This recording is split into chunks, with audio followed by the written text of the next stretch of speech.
Matt, Hey Jeff, how you doing? I'm very well. How are you? Doing great. Practicing It looks social distancing here.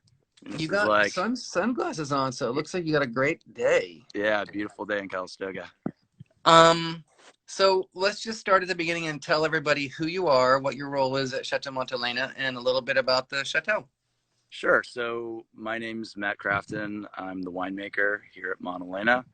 Um, Montelena itself has been around for 140 years, founded in 1882, and was purchased by Jim Barrett in 1971. And in 1976, we won the Judgment of Paris. Most people are familiar with that history.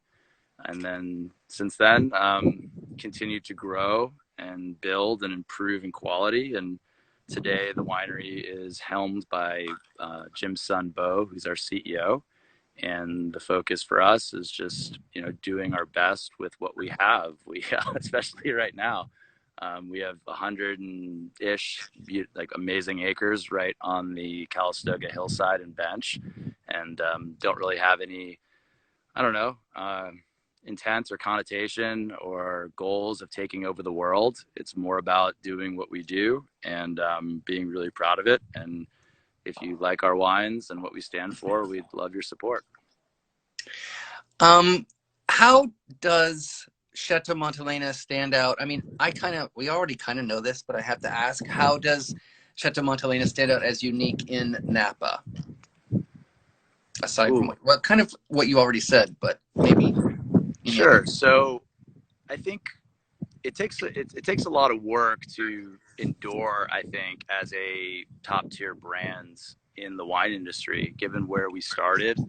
There weren't that many wineries in the valley in the early 70s during, the resurgence, if you will.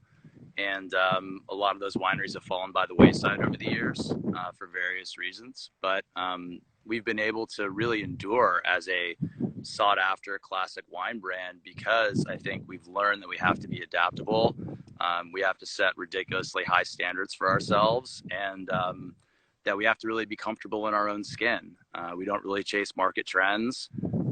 We don't chase scores. We're really just happy, I think, with what we have and making it better. I guess um, we set the standards for where we want to be internally. It's not really based on what anybody else thinks. And Bo is really good at hiring people like me who are incredibly incontent and are constantly pushing for making things better every year. So.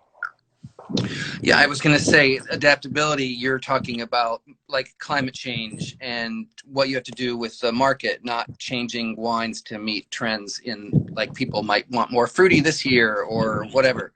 What did Yeah, you I mean mean, by adaptability? yeah, so yes and no. I think it's also about understanding that like the pinnacle of winemaking wasn't in the 1970s or 1950s or 1930s or the 2000s. You have to be open to understanding that things change. We learn more. We're constantly learning. We're constantly trying. We're constantly, I'll say it. We make mistakes. I'd say like between 20 and 30% of all my Cabernet lots are in some kind of R&D every year, and we're our own harshest critics. So yeah, you're right. There are some external factors regarding climate, but that can also be the market climate too right now. I Yeah. mean, it's looking how just the landscape's changed, but I'd say it's definitely as much of an internal motivation than anything else. And we're most people look at us and they think about kind of the historical connotation of the brand, and that's great, but this is an incredibly forward-looking brand.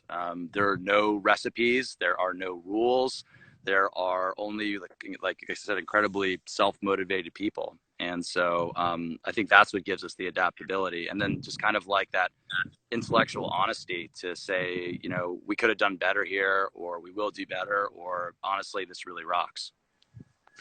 So, so what would normally, so talking about adaptability, I want to ask what you would normally be doing this time of year, you and the winery, and how that's changed in the past month with the corona and the quarantine and all that. So not much changed in production in vineyards. We've been full throttle. We just finished our spring bottling run yesterday, Oh, and the vines certainly don't know that there's a pandemic going on. yeah, So exactly. we had bud break in the Chardonnay about a month and a half ago. Cabernet is really starting to come on now with some of the warm weather. And it's business as usual, I'd say, for us. It's kind of eerie. I was telling people, it kind of reminds me a little bit about kind of like the fires, where there aren't really any customers, obviously, rolling around Calistoga, but the world goes on, although the weather's a lot nicer, that's for sure. So, because really in winemaking, it's not that, I mean, wine growing and winemaking, it's not that hard to do social distancing because you're never a bunch of people in a room. So that's what you mean, that it hasn't changed too much, right? Yeah, and I think that's exactly right. So, this is about as customer facing as I get normally. So, we can take our crew, we can work in the cellar. Like I said, the bottling line was perfectly fine. And then vineyard work, obviously we're conscious of making sure we're social distancing. But I mean, like I said, take a look. I mean, it's a lot of space out there. That's gorgeous. Wow. Wow. Oh, yeah. man. Yeah, it's a beautiful Yeah, that's day. one of the reasons I wanted to start doing this, is to give people who are locked up at home or cooped up some fresh air and sunshine. So thank you for providing that. No, I'm all about it. This is the best excuse to get out that I've had all day. Yeah, So really. I'm all about it. So what does a winemaker do all year round? Because obviously you're there at the blending, and then I'm sure you go do market visits, but what do you do all year round? It's a lot of paperwork. No. No, this company's pretty flat in general. It's not very hierarchical. We work with a very, very small team of people. And so everybody, if you hear this with, I'm sure, at a lot of small wineries, we all wear a lot of hats. And I think the longer I've been in the industry, so I've been in production, this will be 17 years for me, you start recognizing how interconnected everything is. And so for me, obviously there are those, key touch points. Harvest is that's our time to shine. And then you have bottlings and then blending. And then the rest of the time, that's what allows us to think. So that's where we're obviously tasting through the lots from the previous year. We're tasting through barrel trials. We're coming up with new ideas. We're trying to figure out how to express certain blocks better, certain picks, seeing if there's a way we can tie what we're tasting back to maybe how we irrigated or the canopy management in the vineyard. It's all of those kinds of very virtuous circles of thought that hopefully yield some excellent fruit, pun intended, come harvest. So it's a kind of a nice mix of some very tactical, practical aspects, like you said, blending and those sorts of things.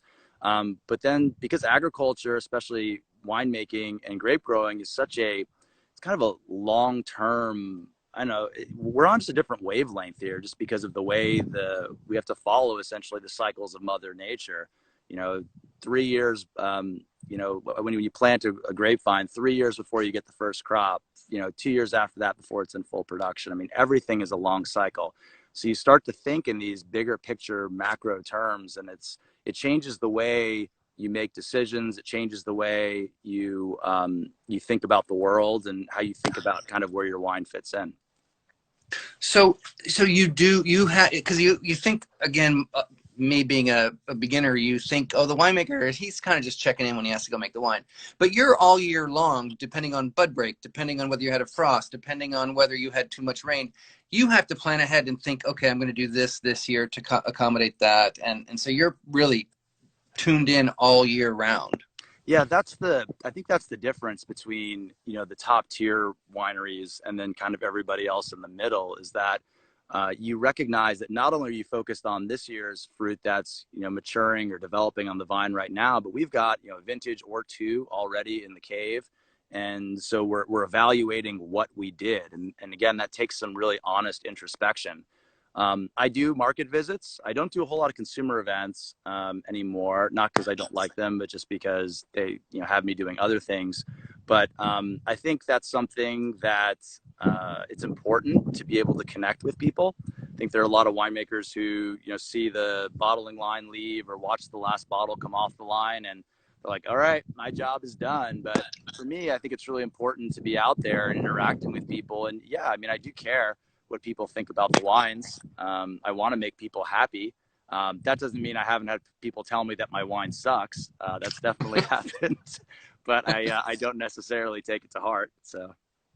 But do you find sometimes that you're really proud of a vintage that doesn't get appreciation from people because maybe they like more opulent, and you thought you were really proud of this vintage because it was a tough year? Yeah, I guess I just don't look for a whole lot of external vindication in general. I mean, I think it's, you know, again, to your point, everyone has different preferences. People look for different things in their wines, and for every person I meet, whether, you know, they're a somm or a, you know, just a regular person buying wine to drink that night, everybody's looking for something different in their bottle. And what I've kind of found is that people first kind of fall in love with what Montelena is.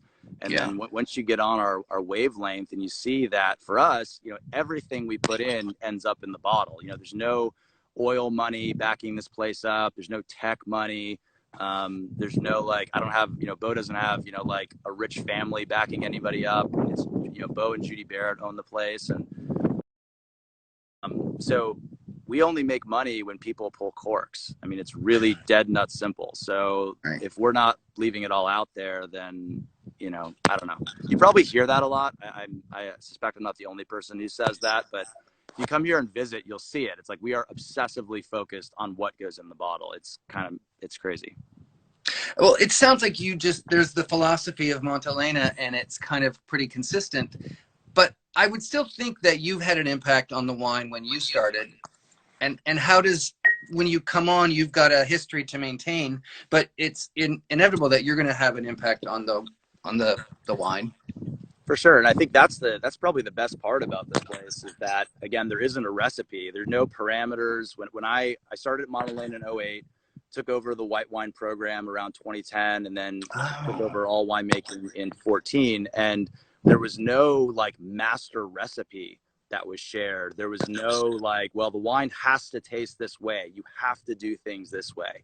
I mean, we've made so many significant improvements, not only in how we handle the fruit in the cellar, but how we look at things, how we grade things, how we understand what we do there, understanding the analytical side a lot better, and then how that ties back to the vineyard. And you can only do that when you have that kind of creative freedom. And that comes from ownership. You know, there's no mandate out there that says we have to make, you know, 10,000 cases of this or 2,000 cases of that. Our CFO is the most amazing person in the world because he doesn't harass me about money. He comes and says, what do you do? What do you need to make the best wine? And we go from there. Yeah, there was I want to say there was a TV show where the writer's room, they just kind of said, okay, the goal here is to make the best product. So no egos, and everybody has to kind of contribute. And Totally. The good way of, someone asked what you're drinking. That's a beautiful pink color in the glass. That is a super secret product. So we make a little bit of rosé. Oh man. Right there. That's beautiful. Yeah.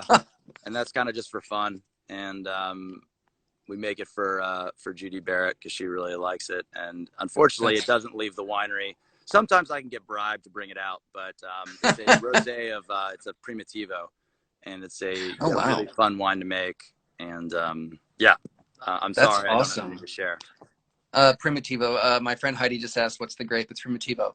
And is it a saignée or skin contact? Well, how do you? So we've done it both ways.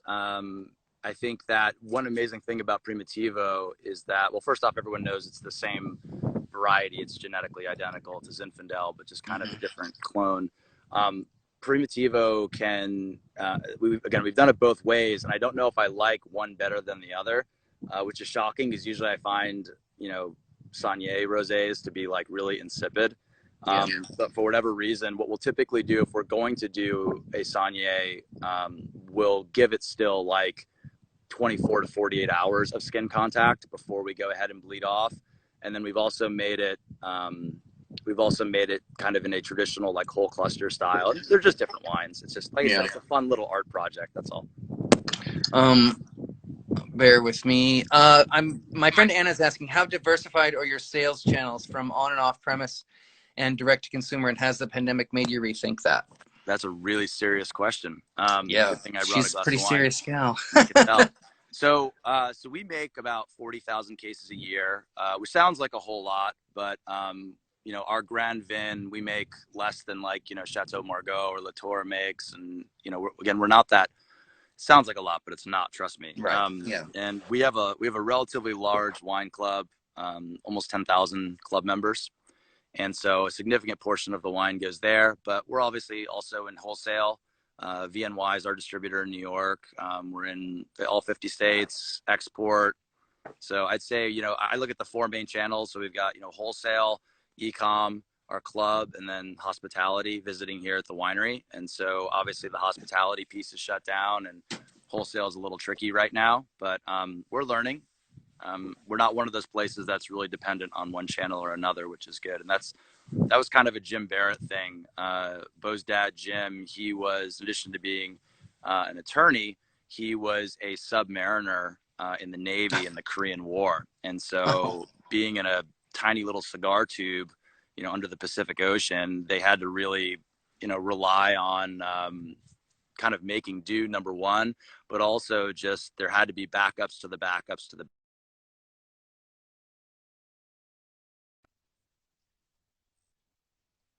in one basket. So, I mean, you come here and you'll see that it's like we've got diesel generators. Our solar can back up our generator from a power standpoint now that we've been through fire like 4 times. Yeah. Everything we do, we have backup spares, and it's kind of the same thing in the sales channel. We could have easily gone 100% DTC, I suspect, if we had chosen to at some point, but decided not to. So if you need to, and there's a whole quarter before restaurants open, you can just open up your DTC or do more of that if you need. Yeah. So you're in a good place. That's great. Again, Heidi asked another question about, is your Zin available? I think if you're talking about that rosé, Heidi, it's not available. But can you tell us what other grapes you grow and what the different wines are that the Chateau makes? Sure. So we have, so from, well, okay, so let's see. There are 5 main products, I'd say. Our Riesling, which comes from Potter Valley up in Mendocino County. We've been making Riesling since 1972, and there is absolutely no money in Riesling, but we like to drink it, so we make it, and which is a good reason, by the way. More people need to do stuff like that. We also make Chardonnay, which I think most people are familiar with, and then the aforementioned Zinfandel, which we grow here on the property. We make 2 Cabernets. We make our Estate Cabernet, which comes from the hillside blocks kind of here where I'm sitting. And then we also make a Napa Valley Cabernet, which is, we grow the majority of it ourselves. We have one partner in that program. The biggest difference is that wine's a little bit softer, a little more modern. And we grow some Merlot for it in our Chardonnay vineyard down in Oak Knoll. And so it's just stylistically different. And probably the wine you're most likely to see in restaurants. And that's pretty much it. And we make a little bit of Sauv Blanc that's available here at the winery. And I'd say that, maybe the other thing to look for is that we started holding back 5 to 10% of our Cabernet and Chardonnay production back in the 80s. So we have a pretty deep and very broad library. All right. And then that comes out not only through this website, or you can call us, but we also goes into wholesale. So, Jeff, you could go right now and buy our 16 Estate Cabernet, which was just released, and that was co-released with our 2006. So it's kind of a decade re-release plan. And then with the Chardonnay, it's the current release, the 17, and then the vintage 5 years previous, which is the 12. So we kind of release those in tandem. Olivia, who I was emailing with, asked, said that you could talk about how you've adjusted operations at the winery, but you said it really hasn't changed too much. Well, it hasn't. It hasn't. I mean, we still make wine in the same 140-year-old building, but everything inside's different. And I think it goes back to what I was talking about a little bit. It was tying back the winemaking decisions that we make and what we're seeing and tasting in the cellar, tying that back very, very specifically to what's going on in the vineyard. And it sounds kind of like, duh, of course you do that, but it's not that common at the level that we're doing. So it starts off with having a very strong viticulture background. So a lot of my background's in viticulture, understanding, you have to have the right grape in the right place first and foremost. But then you also have to understand kind of the effects of, climate, soil, all those different things and how that comes about in expression on this very sensitive instrument right here, but this instrument's hard to quantify.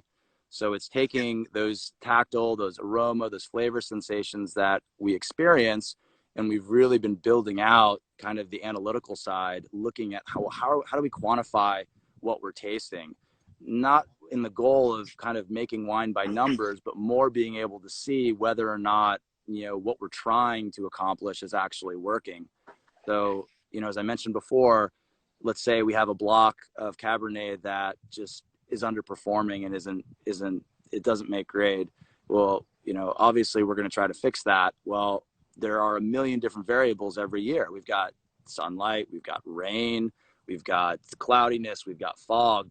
Every growing season's different. So how do you figure out whether or not the changes you've made are actually causing, you know, a solution or not? Right. And so that's really been a big focus of mine for the last 5 years, is how do we get better at understanding what we're tasting and the effects of what we're doing. I mean, that's the only way to get better in a methodical way, or else you're just kind of playing guess and check. And I think that at least on the winemaking side, there's a lot of voodoo out there. There's a lot of techniques I think that people do just because they're trendy, but in reality, they don't really have any effect on the finished product, or maybe not the effect they think it does.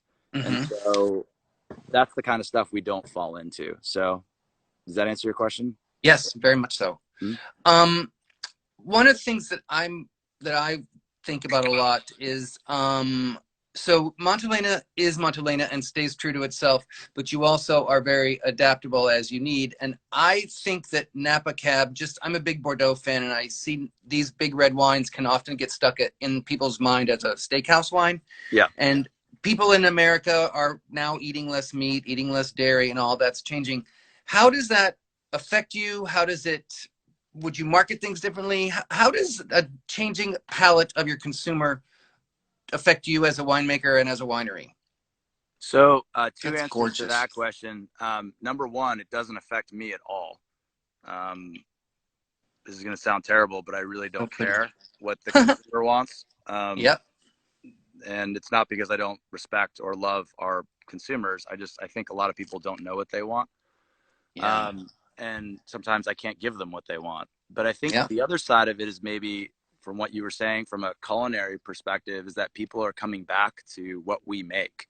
Mm-hmm. It's not all about full throttle. I mean, it's like, you know, power without control is just, I think, a waste. And so, Well, you guys have never been full throttle, have you? no, we haven't. But I mean, and I think that's why people are starting to see that, you know, complexity, nuance, elegance, ageability. I mean, you can have a little rusticity, and I like a little bit of rusticity in our wines.